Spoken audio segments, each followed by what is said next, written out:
Imagine I offer you a choice right now. Like, I just hand you $3 million in cold, hard cash or... Oh, I'm taking the cash. Right. Well, wait, hear me out. $3 million in cash, or I give you a single penny, but that penny doubles in value every single day for a month. Which one do you actually take? I mean, human nature practically screams at us to take the 3 million. It's visible, it's right there, and, our brains are just hardwired to value the sure thing right in front of us. Exactly. Oh, but taking the 3 million is, it's exactly why most people never achieve the kind of massive radical transformation they're actually looking for. So welcome to the deep dive. Glad to be here. Yeah, today we're looking at something I think everyone struggles with, whether you're, trying to get a promotion, learn a new language, or just finally get into shape. We're pulling from a really in-depth summary of Darren Hardy's work on the compound effect. Right, because we live in this era of what they call the microwave mentality. Oh, totally. We want instant gratification. You see the ads everywhere, right? Like, lose 30 pounds in a week or make $1 million working 2 hours a day. It's just such an incredibly seductive myth. We love the idea of the overnight success, like this sudden breakthrough.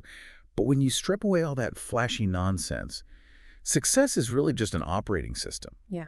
And that operating system is based on something profoundly unsexy, honestly. It's just small, smart choices made consistently over time. Okay, let's unpack this operating system. Because if we go back to that thought experiment, the magic penny, the math behind this is just completely counterintuitive. It really is. It's highly deceptive in the short term.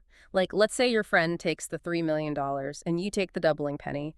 You're going to hit what we can call the timeline of frustration. Oh, that is the perfect term for it. Because think about it, by day 10, your penny has only grown to $512. Which is nothing compared to $3 million. Right. And by day 20, you're sitting on roughly $5,000. Meanwhile, your friend has $3 million. They're buying cars, living large, and you're just staring at your $5,000 wondering if you made the most idiotic mistake of your life. You feel completely foolish. But then, and this is the crazy part, the math hits the acceleration point. Because on day 29, your penny is worth $2.7 million. Catching up fast. Yeah. On day 30, it's $5.3 million. And on day 31, that single doubling penny explodes to over $10.7 million. You completely blow past the $3 million. But the problem is, most of us never make it to day 31. Like, we quit on day 20 because we just can't see the progress. Yeah, we give up. And if we bring that math into real life, think about any group of friends 5 years out of college. You always have one who's just crushing it, one who's maintaining the status quo, and one whose life seems to be falling apart. Right. But if you rewind the clock, they were probably doing almost the exact same things, living the exact same baseline lives. Yes, so let's look at a concrete example from the source material. The story of 3 friends. Let's say one friend, we'll call him Larry, he just maintains. The second friend, Scott, he makes tiny positive changes. He reads just 10 pages of a good book a day and cuts a measly 125 calories from his diet. Which is literally just skipping one soda. Exactly. It's barely anything. And then the third friend, Brad, he makes tiny negative changes. He buys a big TV to binge shows and adds like one extra alcoholic drink to his weekly routine. Now apply that timeline of frustration to them. 5 months go by, and there is zero visible difference between those 3 friends. None. None at all. Even at 18 months, the differences are barely noticeable. Oh. And this is the psychological trap, Yeah. Because the early results of those daily actions are invisible. People mistake simple for easy. Oh, that's a huge distinction. Yeah, cutting 125 calories is mathematically simple, but doing it consistently for 2 years without seeing immediate abs in the mirror, that is incredibly difficult. It's like planting a seed. For weeks, you're just watering dirt. On the surface, you look crazy to anyone watching, but under the surface, the roots are doing all the heavy lifting. Exactly. And that brings us to month 31 for those 3 friends. The compounding finally reveals itself. Right. The friend who added the drinks and TV, Brad, he's gained 33.5 pounds.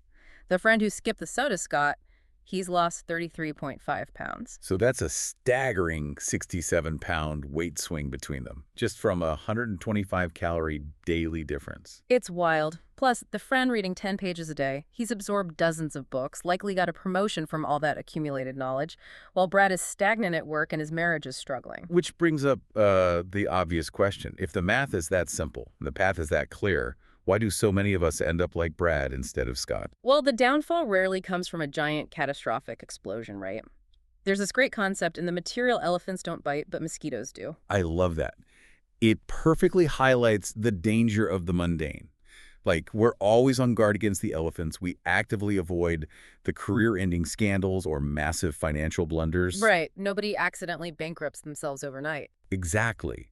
But it's the mosquitoes, those small, frequent, entirely unconscious choices, like eating a bag of chips just because you're bored, that actually drain our potential over time. And those mosquito bites create a terrifying ripple effect.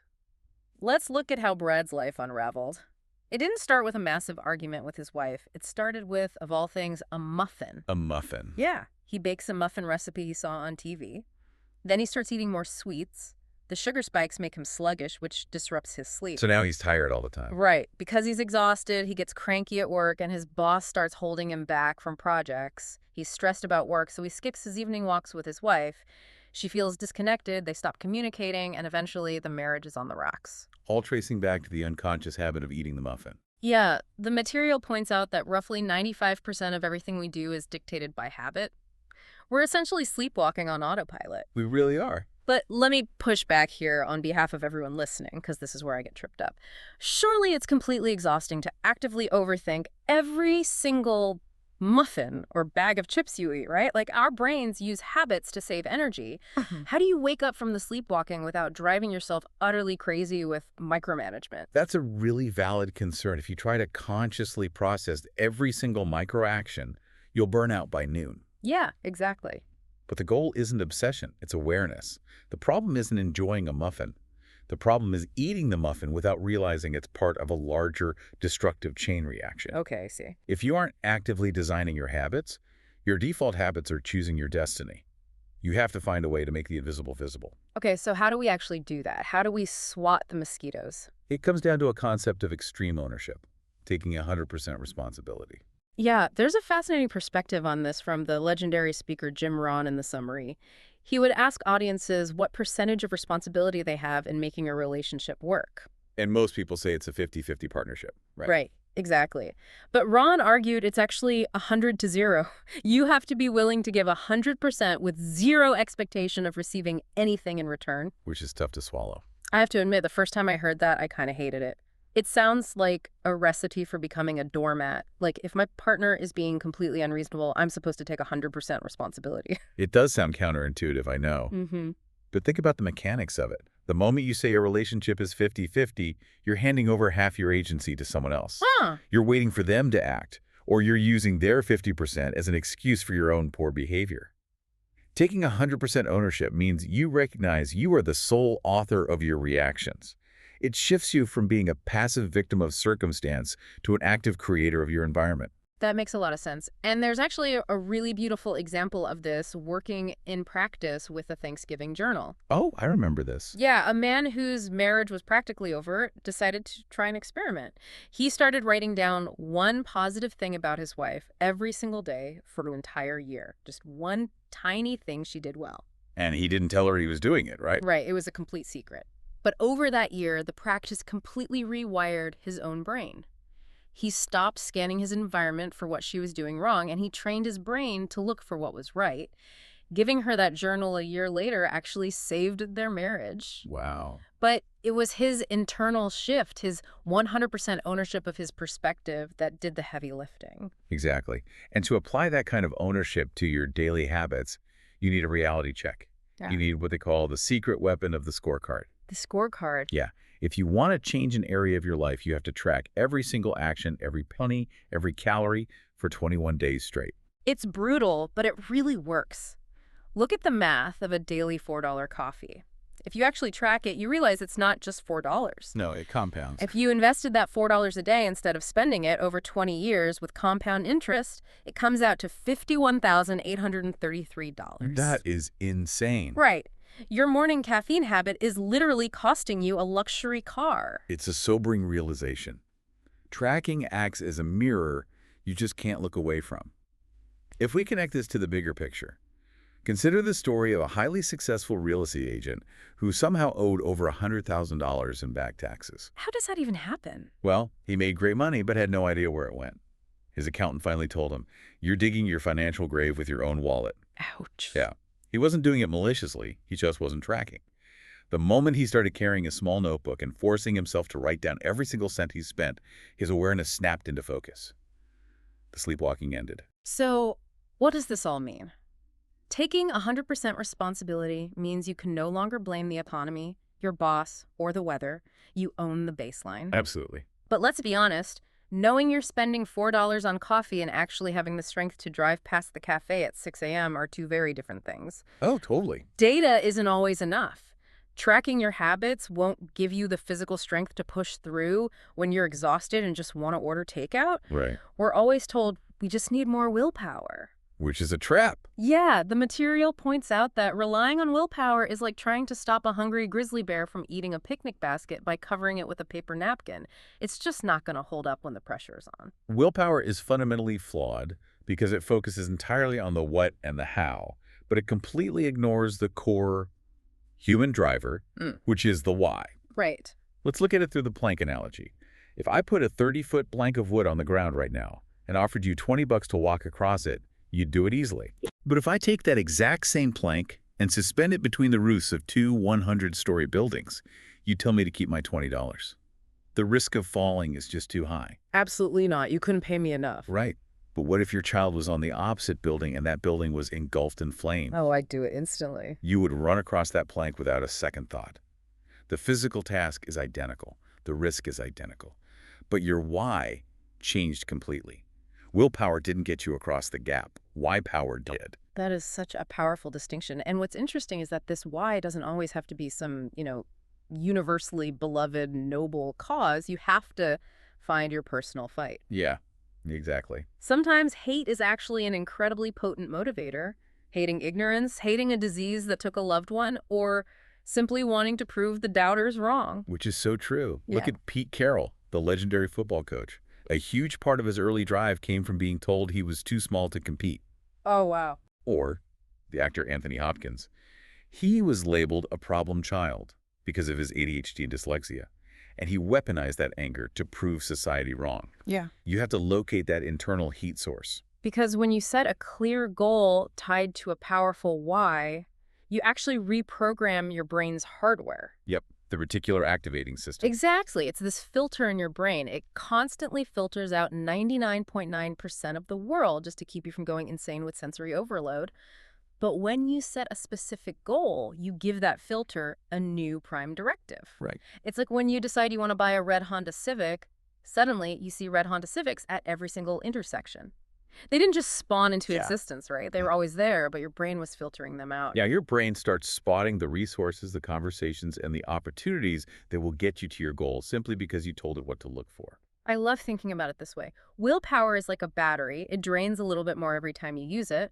But why power is like a generator. It actually creates energy when you turn it on. That's a brilliant analogy. But there is a massive caveat here that we need to mention. Achievement without fulfillment is the ultimate failure. What do you mean? Well, you absolutely must align your goals with your core values. If your goals conflict with your internal compass, like, say, striving for a high-powered executive role, when your deepest value is actually family time, you create an internal tug-of-war. Yeah, I see. You might achieve the goal, but the friction will just destroy your peace of mind. That's a great point. So once your why is locked in, aligned with your values, and you start taking those small tracked steps, you eventually unlock the ultimate force multiplier. You hit momentum. Big Mo. Big Mo. And the best way to understand momentum is to picture an old-fashioned, hand-pumped water well. This is the perfect mechanical model for human behavior. Think about the physics of that well. You have to pull the lever up and push it down furiously at first. Yeah. And what happens? Exactly nothing. You're expending massive effort for zero visible reward because the water is deep underground. Then you get a few miserable drops. But if you keep pumping, creating a vacuum, eventually you get a massive, steady flow of water. And once it's flowing, it takes very little effort to keep it going. Exactly. But if you stop pumping even for a minute, the water drops all the way back down the pipe, and you have to start the exhausting, grueling process completely over. It's so discouraging. We see this exact type of momentum in business and pop culture constantly, right? Like, Apple's iPod wasn't an overnight hit. It took years of slow consistency before revenue suddenly shot up 68% in a single year. Google and YouTube had incredibly slow starts too, before hitting that tipping point and going viral. But keeping that water flowing requires protection. You protect Big Mo through ironclad routines. Routines remove the fatigue of decision-making. They make the complex automatic. Think of Jack Nicklaus, the legendary golfer. Oh, this story's crazy. Yeah, his pre-shot routine was so intensely dialed in that a psychologist timed it during a major tournament, and from the moment he stepped up to the ball to the swing, it never varied by more than 1 single second. That level of consistency is just wild. And here's where it gets really interesting for the rest of us. A great way to apply that is by bookending your day. Love this concept. It's so practical. The middle of your day is usually a chaotic mess. It's emails, interruptions, putting out fires. You can't fully control it, but you can control how you start the day and how you end it. The bread of the sandwich holds the messy middle together. Bookending creates a predictable structure. If you win the morning and win the evening, you insulate your momentum. Right. So a solid morning routine might look like an 8-minute mind reset, focusing on gratitude and sending love, maybe stretching to wake up the nervous system, reading 30 minutes of something positive, and then explicitly setting your top 3 most valuable priorities for the day. And you don't check your email until that's done. Absolutely not. Then the evening routine is about cashing out, evaluating what worked, logging ideas in a journal, and crucially, reading 10 pages of inspiration right before bed. And let's explain why that night reading matters so much. As you sleep, your subconscious brain processes and consolidates memories. Right. If you fall asleep watching the news, your brain just stews on fear and anxiety for 8 hours. If you read 10 pages of a biography of someone you admire, your brain integrates those positive frameworks while you rest. But you have to be careful because momentum works both ways. Big Mo doesn't have a moral compass. No, it does not. Big Mo doesn't care if you're building good habits or bad ones. If you are inconsistent with your goals, but very consistent with eating junk food and skipping the gym, Big Mo will amplify those negative behaviors just as violently. Like Brad, the guy with the muffin and the failing marriage, he had negative momentum working against him. It's a runaway train in either direction. And even with flawless routines and Big Mo on your side, you have to realize you don't exist in a vacuum. Your environment is constantly applying pressure to your habits. There are 3 invisible external influences you have to actively manage: input, association, and environment. Okay, let's break those down. First, input. It's the classic garbage in, garbage out. If you're constantly consuming negativity, you will produce negativity. Simple as that. A great hack from the material is Drive Time University, basically, reclaiming your commute. Instead of listening to mindless radio or stressful news, you listen to educational audio. You turn dead time into a massive compounding asset. I love that. And second is associations. Jim Rohn famously said, you are the average of the 5 people you spend the most time with. Their standards literally become your standards. And third is the physical environment. Our brains calibrate what is normal based on our surroundings. There's this amazing story of a guy who intentionally drove out to an affluent area called Tiburon just to stare at a specific beautiful blue house on a cliff. Why did you do that? He couldn't afford it, but just being in that environment expanded his psychological baseline of what was possible. Wow. Which raises a deeper issue. Is it really true that we get what we tolerate? Because setting boundaries on the people we associate with and the media we consume it can feel harsh sometimes. Again. But it's actually the highest form of self-respect. If we tolerate chronic negativity from a friend, we get a negative life. If we curate those influences, we set ourselves up to capitalize on luck. And luck isn't magic, right? It's a mathematical formula. Preparation plus attitude plus opportunity plus action. When you have that formula dialed in and your environment is supporting you, you will eventually hit a wall. Life will test you. This is what we call the moment of truth, or the acceleration point. I always think of Lance Armstrong for this. He's on this brutal mountain climb during the Tour de France. It's freezing rain, visibility is terrible, everyone is suffering. A nightmare. Yeah, and most people slow down when it hurts. But Armstrong realizes that when the competition is hurting, when conditions are at their absolute worst, that is the exact moment you attack. That is the defining shift in mindset. Think about how we view physical discomfort in the gym. Arnold Schwarzenegger talked about the concept of cheat reps. Oh, I've heard of this. When you're lifting weights, the muscle doesn't actually grow during the first 12 comfortable reps. Right. Your body is just maintaining homeostasis. Right. The actual physiological adaptation, the growth, only happens in those extra 3 reps when the muscle is completely failing and your brain is screaming at you to stop. That is where acceleration lives. Average people view the wall as a sign to quit. High achievers realize the wall is actually the starting line. And once you're past the wall, you can multiply your compounding results even further by simply doing the unexpected, delivering just a little bit more than what's asked. Exactly. It doesn't have to be Oprah Winfrey's famous everybody gets a car Yeah. moment, It can be incredibly small, like sending handwritten Thanksgiving cards to your clients instead of generic Christmas cards so you actually stand out. Or taking the time to propose to your partner in Portuguese just to honor their father, like one of the stories in the material. Yes. When you zig while everyone else sags, you add a multiplier to the impact of your actions. It's about breaking the pattern of the ordinary through extra effort. Because ultimately, learning all of this without execution is entirely meaningless. Knowledge isn't power, it's just potential energy until you apply friction to it. That's the perfect summary to bring this all together. Success isn't an overnight miracle. It is the tortoise beating the hare. It's the magic penny doubling quietly in the background while everyone else mocks you. Right. It's about taking 100% ownership, tracking your actions to swat those invisible mosquitoes, keeping Big Mo fed with morning and evening routines, and pushing past that wall of pain when everyone else quits. Exactly. And to bring this directly back to you listening right now, whatever goal you are thinking of, whether you're prepping for a big career pivot, trying to improve your health, or wanting deeper relationships, the compound effect is actively working on you today. You can't escape it. You cannot turn it off. The only question is, are you planting seeds of success, or are you letting weeds quietly take over the garden? We've talked a lot on this deep dive about how the compound effect changes your external results, your wealth, your health, your career. But I want to leave you with a final lingering idea to mull over. Let's hear it. Consider this. The compound effect also compounds your identity. Every single small choice you make is a literal vote for the type of person you are becoming. If your current everyday habits from this past week were multiplied by 10 years, who is the exact person being compounded into existence right now? Yeah. And more importantly, would you want to be friends with them? Thank you so much for joining us on this deep dive. Don't wait for tomorrow. Take one small, positive action immediately. We'll see you next time.